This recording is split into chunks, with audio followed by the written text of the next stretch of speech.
Madame, Monsieur, bonjour et bienvenue sur France 3 Alpes et Rhône-Alpes pour un nouveau numéro de Dimanche en politique. Alors cette émission exceptionnellement n'a pas pu être enregistrée à Lyon. Elle est donc diffusée en ce moment sur les deux antennes de Lyon et Grenoble. Notre invité est aujourd'hui l'un des parlementaires rhône-alpins qui font la campagne présidentielle. Il est au cœur du dispositif mis en place par François Fillon et il a vécu donc ces dernières semaines la tempête au sein de son parti, les Républicains, et le tsunami médiatique généré par les révélations successives du canard enchaîné. Alors comment a-t-il géré cette situation totalement inédite? Quel a été son rôle et quels enseignements, bien entendu, tire-t-il de ces événements? Bernard Accoyer, bonjour. Bonjour. Première question, vous êtes député de Haute-Savoie, maire délégué d'Anne-Sylvieux, ancien président de l'Assemblée nationale, secrétaire général de Les Républicains, autrement dit le numéro 2 du parti. Première question, comment allez-vous? Je vais bien. La question qui se pose maintenant, c'est comment rentre-t-on dans le débat, le vrai débat de la campagne présidentielle? Je vous demande ça parce que c'est invraisemblable ce qui arrive aujourd'hui, à la fois ce qu'on sait maintenant sur François Fillon, la tempête médiatique de derrière. C'est une situation, je disais, totalement inédite. Comment on le vit au quotidien? C'est une campagne de presse qui a été lancée à un moment qui n'a pas été choisi par hasard, qui, sur la forme et sur le fond, a également été distillée pour que cela fasse mal, et ça a fait mal. Mais maintenant, tout cela est derrière. Il y a une enquête, maintenant même la justice qui est en œuvre. Donc tout ce qui concerne la polémique autour de ce qui s'appelle les affaires, que François Fillon conteste, tout cela relève des avocats. Et nous, et moi, et François Fillon comme moi, nous devons parler de politique. Le secrétaire général, je disais, c'est le numéro 2 du parti. Donc c'est vous qui dirigez les Républicains? Oui, j'en ai la responsabilité, oui. Donc vous êtes totalement impliqué dans cette campagne? Ça, je suis assez occupé. Concrètement, oui. Ça veut dire quoi? C'est que vous avez tout le temps au téléphone les gens qui font la campagne? Concrètement. D'abord, les Républicains, c'est un... Ou les médias qui vous demandent de réagir par rapport aux ennuis de François Fillon? D'abord, les Républicains, c'est un grand parti politique. Donc il y a des fédérations dans tous nos départements, y compris dans les territoires d'outre-mer, que nous avons en contact. Il y a tout le travail que peut faire un parti politique en termes de publication, de relations avec la presse, de gestion humaine aussi, parce que ce sont des hommes et des femmes qui ont parfois rencontré des épreuves au cours de leur vie professionnelle. J'imagine que vous n'avez jamais été autant occupé que ces 2 dernières semaines. Je suis occupé, oui, je suis bien occupé, oui. C'est-à-dire le téléphone sans arrêt? Oui, beaucoup de téléphones, beaucoup de mails, beaucoup d'échanges, beaucoup de rendez-vous, beaucoup de réunions. Et puis également, je fais la campagne, je tiens des meetings un petit peu partout. Pas de regret d'avoir accepté ce poste quand François Fillon vous l'a proposé après sa victoire aux primaires? Il me l'a demandé. Je n'étais pas particulièrement demandeur, mais enfin, j'ai estimé que c'était mon devoir. Et je le fais avec enthousiasme, même si ce n'est pas tous les jours facile. Qu'est-ce qui vous ennuie le plus? C'est toujours les problèmes administratifs les plus compliqués, les problèmes de personnes. Mais pour le reste, c'est un moment important de notre histoire, un moment délicat, difficile, mais très important pour l'avenir du pays, parce que les enjeux de cette campagne, c'est l'avenir de notre pays, l'avenir de nos compatriotes dans tous les domaines de la vie courante, avec le chômage, des fois, ça passe au second degré, cette préoccupation. Ce qui est absolument désolant. Nous ne parlons pas du chômage et des raisons qui font que le quinquennat de François Hollande a été un échec historique sur le plan de l'emploi, alors que c'était son premier objectif, plus 1 million de chômeurs pendant son quinquennat, la désindustrialisation, la crise agricole, les déficits, les problèmes de sécurité. J'ai bien compris que vous êtes déjà, vous, dans la campagne, à fond dans la campagne. On va quand même revenir un petit peu sur justement celle de François Fillon, pour nous remettre un petit peu dans l'ambiance. Je vous propose un petit résumé des moments forts et des déclarations marquantes de ces derniers jours. Nombre de mes amis politiques et de ceux qui m'ont soutenu à la primaire, et ces 4 millions d'électeurs, parlent d'un assassinat politique. C'est un assassinat en effet. C'est impossible de mener de front sa propre défense et un projet présidentiel. Par le passé, il était hors de question d'avoir des ministres mis en examen. On voit mal comment on peut avoir un président de la République élu mis en examen. Ils pensent que je suis seul. Ils veulent que je sois seul. Est-ce que nous sommes seuls? Je confirme, une bonne fois pour toutes, que je ne serai pas candidat à la présidence de la République. Personne n'a le pouvoir de m'obliger à retirer ma candidature. Le comité politique, après un large échange, a renouvelé à l'unanimité son soutien à François Fillon. Bernard Accoyer, la première question, votre avis personnel. Est-ce que pour vous, un candidat mis en examen, une personne mise en examen peut être candidat à la présidence de la République? Oui, parce que être mis en examen n'empêche pas que prévale la présomption d'innocence. Donc la réponse est oui. Il y avait un accord au niveau ministériel. On disait un ministre ne peut pas être mis en examen, il doit démissionner. À ce moment-là, quand le problème s'est posé, quelle était votre position? Je n'ai jamais été ministre. J'ai été président de l'Assemblée nationale, mais je n'ai jamais été ministre. Vous avez certainement émis un avis sur cette jurisprudence-là. J'étais assez réservé sur les préjugés en la matière, parce qu'on a vu de très très nombreux cas où des personnalités politiques à droite ou à gauche ont été mises en examen, et ensuite, au bout d'1, 2, 3 ans, parfois même plus de procédures, il y a eu un non-lieu.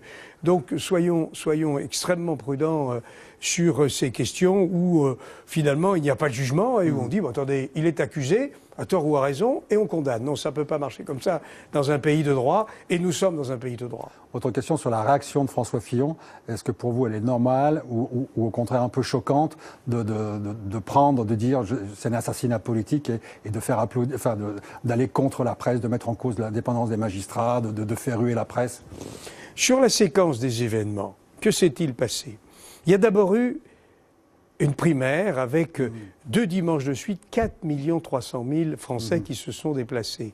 Ce qui donne une légitimité indiscutable, comme l'a rappelé François Fillon lui-même. Ensuite, il y a eu une opération de presse, qui est effectivement une opération qui est destinée à abattre le candidat. Vous êtes sur la même longueur d'onde que François Fillon, sur celle un peu du complot alors? En tout cas, alors que les faits qui sont reprochés à François Fillon remontent à plus de 20 ans, qui peut penser que le moment a été choisi comme ça, par hasard? Non, il y a évidemment un calendrier, il y a évidemment des mots, des expressions, une présentation qui sont choisis pour faire mal et qui ont fait mal. Bon, maintenant, avec la légitimité de la primaire, avec la décision d'Alain Juppé qui dit non, moi je ne veux pas servir de plan B, eh bien, il y a un candidat, c'est le candidat. Et maintenant, le problème, c'est quoi? C'est l'alternance. Parce que le pays a besoin de cette alternance. Les Français attendent cette alternance. Les Français voient bien que le pays est en train de couler. Vous dites que ça sort pile au moment où François Fillon se présente à la présidence à la candidature pour la présidentielle. Ça veut dire que tous ces faits-là étaient su avant. C'est le moment où il sort qui vous choque. Alors. Qui invente quoi? Écoutez, je ne voudrais pas que cette émission, une nouvelle fois, conduise à parler de faits qui sont désormais entre les mains de la justice. Laissons la justice faire son travail, les avocats faire le travail, et parlons, si vous voulez bien, de la situation du pays, du projet de François Fillon et de la nécessité de réformer la France. Non, je voudrais parler de vous, parce que, en fait, vous avez accompagné tout ça. Est-ce que vous, à un moment donné, vous avez douté de cette candidature? Moi, je suis un homme qui pense que notre pays est dans une situation très difficile. D'être présent au second tour. Et finalement, il y a un doute maintenant aujourd'hui sur la présence de François Fillon au second tour. Je suis un homme qui fait de la politique, qui pense que notre pays est dans une situation très difficile. J'ai pris acte qu'il y avait un candidat de la droite et du centre qui a toute la légitimité, qu'il y a des faits qui lui sont reprochés, qu'il conteste, qui sont entre les mains de la justice. La justice fait son travail, mais maintenant, mon devoir, ma mission, ma priorité, c'est de parler, encore une fois, du fond, de la situation du pays, du programme de François Fillon. Pourquoi ce programme est le seul qui puisse être adapté et qui est adapté aux problèmes du pays? Je reste sur vous, Bernard Accoyer, le grand témoin. On a l'impression, quand on regarde tout ça, que le moment clé, c'est ce comité politique du lundi. Vous y étiez? Oui, bien sûr. Il y a eu ce comité politique lundi, pas le dernier et l'autre. Pourquoi? Qu'est-ce qui s'est passé? Parce que c'est un moment clé. C'est au lendemain de la manif du Trocadéro. Racontez-nous un peu. Ça s'est passé très simplement. Trocadéro est une grande réussite. François Fillon trouve cette légitimité populaire dans cette manifestation. Le lendemain, Alain Juppé dit en aucun cas je ne serai candidat. Donc le soir même, il y a le comité politique où nous actons ces 2 événements majeurs et où nous repartons unis tous derrière François Fillon. C'est ça qui s'est passé lors de ce comité politique. Alors vous allez me dire pourquoi avait-il été programmé? C'était justement pour qu'on se mette d'accord avant la journée du mardi. Et tout ça, c'est de la cuisine politique. Ah, mais il est... Oui, oui, oui. Mais en fait, en même temps, c'est passionnant. Oui, mais parlons du fond. Ce qui est passionnant pour le pays, c'est le fond. Comment la France sera demain? Où en sera le chômage? Comment on fait d'arrêter la désindustrialisation? Comment vient-on au secours des agriculteurs qui sont désespérés? Comment la France se protège-t-elle? Vous êtes maintenant à fond derrière François Fillon, parce qu'en fait, il n'y a pas d'autre solution, justement, à cause de la primaire. J'ai toujours été derrière François Fillon depuis le début. Encore une fois, il y a eu des événements qui sont entre les mains de la justice et qui sont contestés par François Fillon. Je suis surtout désolé que la campagne ne réponde pas aux attentes des Français. Je pense que c'est dangereux. Je pense qu'un pays comme le nôtre, qui est une grande démocratie, dans lequel le débat essentiel est le débat présidentiel, où tous les enjeux sont entre les mains des Français, qui d'habitude vont très nombreux voter le jour de la présidentielle, aux 2 tours, et on est en train de leur voler ce débat. Ça, c'est dangereux, parce que les Français vont se trouver frustrés, et ça ne peut que rendre confus les votes au premier et au deuxième tour. Et ça m'inquiète. Oui, parlons des problèmes de la France. Dans les meetings, comment est l'ambiance Dans les meetings, l'ambiance est enthousiaste, que ce soit les meetings de François Fillon ou que ce soit les meetings que nous pouvons conduire les uns et les autres qui sommes des soutiens de François Fillon. Et il y a toujours beaucoup d'ambiance dans les meetings de soutien à François Fillon. Oui. On parlait de famille unie derrière, d'un appel au rassemblement derrière François Fillon. Il y a quand même quelques défections qui posent problème. Il y a un sénateur que vous venez d'exclure. Donc vous êtes à la manœuvre puisque vous êtes patron des Républicains. Ça veut dire quand même que c'est pas si simple que ça, même au sein de votre famille. Un sénateur sur une centaine, c'est pas beaucoup. Le premier, et en plus, c'était un sénateur qui avait été élu en dehors des Républicains eux-mêmes. Mais puisque vous me parlez des parlementaires, je voudrais vous dire que François Fillon est le seul qui peut et qui est sûr d'avoir une majorité pour gouverner, pour réformer le pays. Pour répondre tous les autres candidats, en particulier Mme Le Pen ou M. Macron, et ils le disent eux-mêmes, ils n'auront pas de majorité. Bon, alors on élit un président, il n'a pas de majorité, mais la France ne peut plus attendre pour ces réformes. Les autres pays d'Europe et du monde ne l'attendront pas. Alors, on va parler justement du programme de la campagne présidentielle et notamment d'un de ces aspects qui est celui de la santé, dans lequel vous êtes très impliqué, qui a aussi fait polémique au début, puisque lors des primaires, François Fillon avait un peu choqué en disant que les remboursements de la sécurité sociale... une expression qui avait été mal comprise. Les petits soins ne rembourseraient plus les petits soins, entre guillemets. Alors, je vais demander c'est le thème d'ailleurs de notre débat, je vais demander à Raphaël Briot donc, de nous rejoindre pour débattre avec vous. Raphaël Briot est un contributeur au programme de Jean-Luc Mélenchon, la France Insoumise. Rapidement, juste pour déterminer un petit peu les mesures phares des 2 programmes, on va commencer par le programme de François Fillon. La consultation de prévention tous les 2 ans pour tous les Français, le développement des maisons médicales et des structures d'urgence pour les premiers soins, l'abrogation de l'article 83 de la loi Touraine sur l'obligation d'appliquer le tiers payant, le remboursement de la totalité du coût de lunettes de qualité pour tous les enfants de France, enfin la suppression de l'aide médicale d'État et des États généraux de la santé qui devraient se tenir fin 2017, début 2018. J'ajoute une économie de 20 milliards d'euros sur 5 ans pour ramener l'assurance maladie à l'équilibre d'ici à 2022. Maintenant, on va passer aux mesures phares du programme de Jean-Luc Mélenchon. Donc, le remboursement de tous les soins prescrits à 100%. La création de 2000 centres de santé avec des médecins fonctionnaires salariés, interdiction des dépassements d'honoraires, révision de la tarification à l'acte pour les hôpitaux, le recrutement de 62 500 soignants et médecins à l'hôpital, et puis j'avais noté aussi la gestion des ARS par des collèges de citoyens et la suppression des mutuelles. Raphaël Briot, on voit qu'il y a quand même 2 philosophies très différentes. Souhaitez-vous en fait stopper une libéralisation de l'assurance maladie ? Pas de la santé, en général.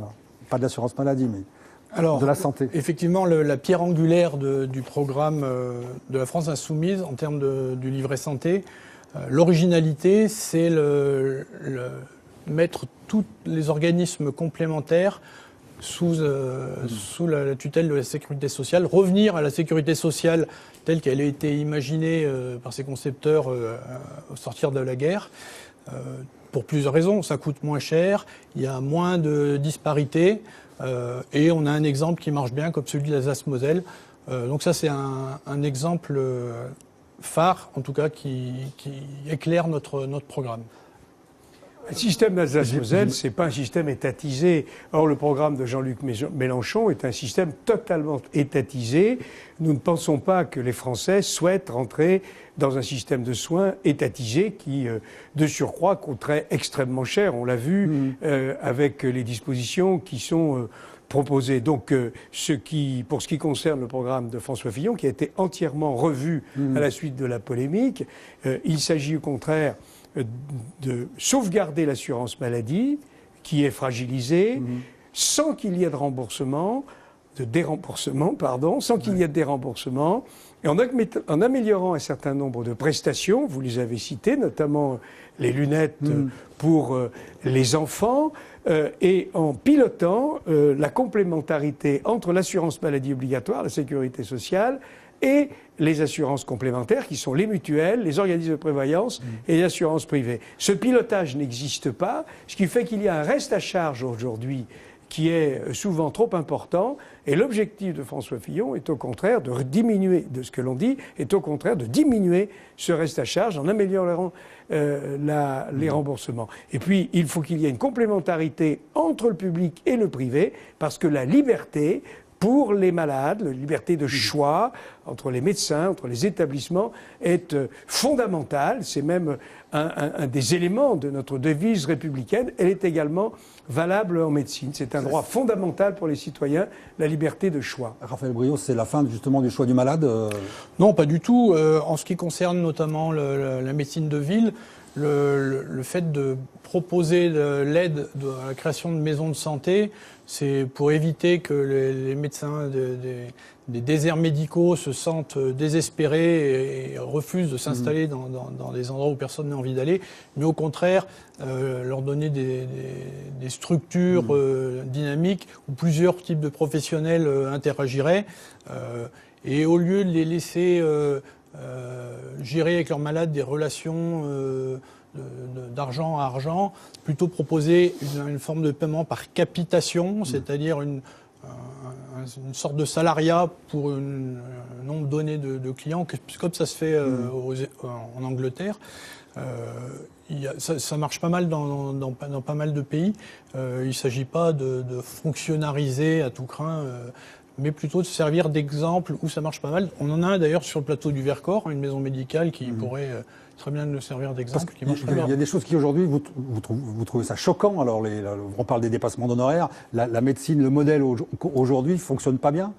Alors, le programme santé de la France Insoumise est clair vis-à-vis des dépassements d'honoraires. Et on pense que la loi Touraine, avec la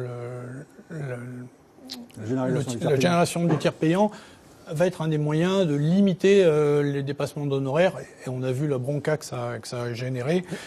Sur ce chapitre-là, François Fillon est contre le tiers payant généralisé, comme d'ailleurs la quasi-totalité des médecins libéraux. N'oublions pas que la plus grande partie des soins en France sont dispensés, pour ce qui est de l'ambulatoire, par des médecins libéraux. Le modèle qui est proposé par l'extrême gauche de Jean-Luc Mélenchon, ce sont des maisons de santé dans lesquelles il y a des professionnels qui sont uniquement salariés. D'ailleurs, notre interlocuteur vient de le confirmer, alors que les solutions proposées par François Fillon pour ce que l'on appelle les zones sous-dotées, ou qu'on appelle aussi les déserts médicaux, ce sont des maisons qui sont des maisons où les professionnels sont libéraux. Il peut y avoir une partie de leurs émoluments qui sont liés à certaines pratiques, mais ce sont des professionnels libéraux. Il y a des médecins, il y a des paramédicaux, ils travaillent tous ensemble. Et puis, il faut qu'il y ait des formules souples pour répondre effectivement aux zones où il n'y a pas assez, où les médecins sont trop, et les professions de santé sont trop éloignées. Ce qu'on constate aujourd'hui, c'est les déserts médicaux, et c'est aussi l'absence de spécialistes avec des rendez-vous à 6 mois pour des ophtalmos ou des spécialistes, ou peut-être pas les otorhinolaryngologistes comme vous êtes. Merci. Mais en tout cas, pour certains, c'est ça qui gêne en gros aujourd'hui les Français dans leur accès aux soins. On l'a vraiment touché du doigt lors de l'épidémie de grippe dont on sort à peine sur Grenoble, et pourtant Grenoble a été cité en exemple comme ayant particulièrement bien géré la crise. Et on s'est trouvé pendant la semaine entre Noël et Jour de l'An sans possibilité pour les gens de pouvoir consulter des ORL, des ophtalmos en dehors de l'hôpital. Et on sent bien que, hors l'hôpital public, pour gérer des afflux de malades, hors la médecine salariée, la médecine libérale était incapable de s'organiser de façon raisonnable pour une offre de soins qui tienne la route. La question des urgences est effectivement importante et dans le programme de François Fillon, il est proposé que des maisons regroupant des professionnels libéraux puissent traiter des urgences, des petites urgences, comme l'on dit. Ça coûte à peu près 5 fois moins cher quand c'est traité par la médecine libérale que lorsque ça passe, et d'ailleurs je ne conteste pas le caractère indispensable des services d'urgence, évidemment, que lorsque c'est traité par un grand et lourd service d'urgence qui est calibré pour accueillir des urgences de la plus haute gravité. Mais traiter une angine aiguë, une otite aiguë, un bobo au bout du doigt doit pouvoir être fait par une structure beaucoup plus légère. Juste qu'on parle aussi d'une grosse différence dans les programmes, c'est sur la gestion de l'hôpital. Vous êtes pour la fin de la tarification à l'acte. Qu'est-ce que dit est-ce que vous êtes pour cette tarification à l'activité est une tarification qui reflète l'activité de l'hôpital. Qu'il y ait une tarification. Vous ne revenez pas sur cette tarification. L'hôpital doit, ce qu'il faut, c'est qu'il y ait une convergence tarifaire. Faire de la rentabilité. Ce qu'il faudrait surtout, c'est qu'il y ait une convergence tarifaire entre les établissements publics et les établissements privés. Parce qu'aujourd'hui, les soins, pour différentes raisons qui sont donnés dans les établissements publics, reviennent finalement plus cher que dans l'établissement privé, même si ce ne sont pas toujours les mêmes soins. Mais toute différence prise en compte, il y a un coût qui est supplémentaire dans les établissements publics. C'est pour ça qu'il faut qu'il y ait une complémentarité du public et du privé, que les gens du privé puissent aller à l'hôpital et que les gens de l'hôpital puissent, s'ils le veulent, aller dans le privé. Qu'est-ce qui ne vous plaît pas dans la tarification à l'acte? Au moins là, on a une rigueur de gestion. On a un esprit radicalement différent. On demande, je crois que c'est le débat. C'est le cœur du débat. La tarification à l'activité a pu être un outil créé par le gouvernement socialiste, par Édouard Couty, qui n'était pas idiot dans sa création, qui permettait de piloter une partie des dépenses de l'hôpital, qui jusqu'à présent avait des enveloppes, dont les enveloppes augmentaient chaque année du volume de l'ONDAM, de l'enveloppe générale.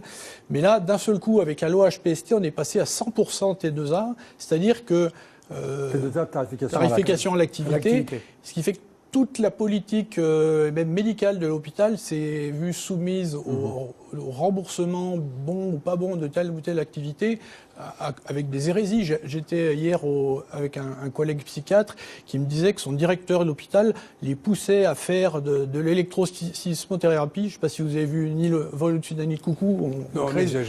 C'est ce que le psychiatre m'a dit. Plutôt que de l'entretien, professeur André Grimaldi, qui est diabétologue, affirme que son effets pervers. Vous dites qu'il y a des effets pervers à l'application à l'acte. Il gagnerait plus de sous à couper la jambe des diabétiques plutôt que prévenir les surinfections. C'est pas moi qui le dis, c'est Grimaldi. Et c'est vrai que se fixer uniquement sur l'acte, c'est laisser de côté la prévention, le chronique. C'est la différence entre le cure et le care. C'est pas ça qui est reproché à la tarification à l'activité. C'est le fait que les services peuvent multiplier, c'est-à-dire travailler davantage pour bénéficier de dotations supérieures. C'est ça qui est reproché par l'assurance maladie à la T2A. Il faut trouver un équilibre. Il faut trouver un équilibre entre la T2A et la convergence tarifaire avec le privé, parce que il faut quand même regarder ce qui se fait concrètement en acte pour attribuer des moyens. Alors, quant à la convergence tarifaire, elle a été repoussée 2 fois et nous sommes résolument contre, puisqu'ils n'ont pas du tout les mêmes contraintes que nous, ne serait-ce que pour l'enseignement. Et les malades, ce sont les mêmes. C'est pas tout à fait les mêmes déjà. Et puis l'enseignement, la recherche fait que les frais. Oui, mais ça, il faut le financer à part. On arrive donc à la fin de ce débat. Merci beaucoup, Raphaël Briot, et de l'émission aussi, Bernard Accoyer. Le programme est chargé là maintenant. Oui, mais écoutez, moi je pense. En fait, vous faites le tour des plateaux là aujourd'hui pour.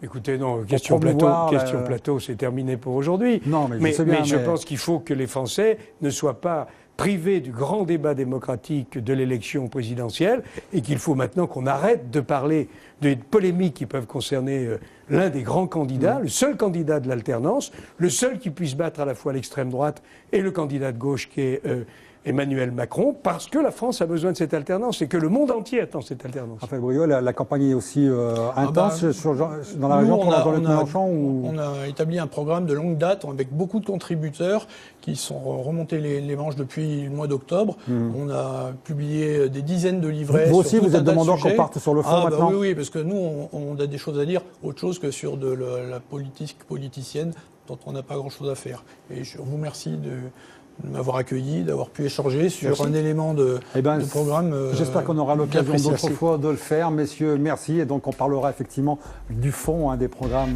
présidentiels. Je rappelle que lundi commence d'ailleurs le premier débat télévisé au cours duquel beaucoup de choses vont se jouer. Bernard Accoyer, j'imagine. Oui, je serai sur le plateau. Moment fort de la campagne. En tout cas, je vous remercie à tous de nous avoir suivis donc à la fois sur les deux antennes de Lyon et Grenoble. Je vous souhaite une excellente après-midi.